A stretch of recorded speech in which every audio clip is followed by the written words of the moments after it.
What's going on, everybody? As always, thank you for tuning in. So we should have a pretty good, decent scrap on our hands tonight between Devin the Dream Haney and Jorge Linares. Let's break it down. I'm going to start with Jorge Linares. Now, Jorge Linares is a very good fighter, experienced guy, been around for quite a while. He's been up against top competition, and he's looked good against top competition. You know, he had a pretty good performance. He made a pretty good account of himself against Vasily Lomachenko. You know, he's been in there with some really good fighters. But the blueprint is out there on how to beat Linares. The blueprint is out there. He's been exposed on numerous occasions. Not only has he been beaten on numerous occasions, but he's been knocked out on numerous occasions. So, you know, a flawed guy, a lot of hand speed, great athleticism. Like I said, good experience. But I don't think he necessarily brings anything to the table that Haney isn't going to be able to deal with. You know, Haney is a promising young fighter. We're going to learn a lot about him tonight. We're going to learn about how good he really is tonight, you know, because Vegas has him as an 8-1 favorite. A lot of people are enraged and feel that that's way too wide and that Linares has a much better chance than that, which I can see where those people are coming from. I understand that logic. However, you know, Haney to me, and I know, again, I don't want to sound like I'm contradicting myself here. Very early on in his career, he had a lackluster performance against Gamboa. A lot of people expected a stoppage in that fight. He couldn't pull it off. You know, some people are trying to, you know, some fans think that he has a lack of punching power. And I think we're drawing conclusions too early on in his career. We need to see more of him.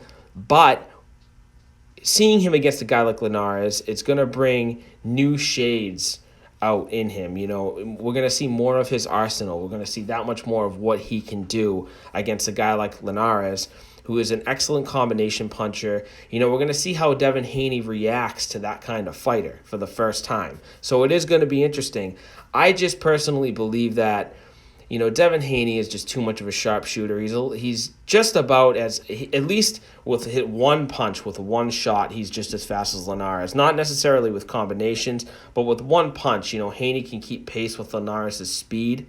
He's more accurate. He's got a better jab. He's an excellent counterpuncher. A lot of people are comparing him to a young Mayweather, and you know, I can see where people I can see where that's coming from, you know, because he loves to lead with that left hook. He loves the straight right hand, the uppercut, you know, the counter uppercut. There's a lot of tendencies there that a young Floyd used to do. So I can see where that comparison comes from. Not saying he's as good as Floyd, you know, I would never be on record saying that this early on, but Devin Haney, ultimately Devin Haney is a very promising prospect. And like I was saying earlier, you know, I don't want to sound like a broken record here, but there's still a lot to learn about him. So I'm going to take Devin Haney by unanimous decision in this fight.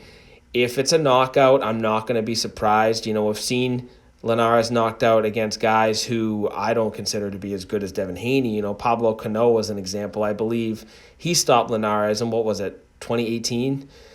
So I think Haney is very much capable of stopping Linares. Linares is capable of giving Haney some really good rounds and having some moments in this fight. And it's just good. I think what this is I think it's just good experience for Haney. I just don't really see Linares having much of a shot in this fight at all unless he's able to hurt Haney at some point in the fight, particularly early, because I think once Haney finds his distance, once he gets in his groove, defensively, I think he's just going to be too slick, too hard to hit for Linares, too fundamentally good. You know, that jab, he's got a real piston jab, and I think he's just going to end up dominating with that jab and with those counter shots and either stop Linares late or win by UD, but I'm leaning towards a UD because if anything, Haney has shown that possibly he does lack a little bit of punching power.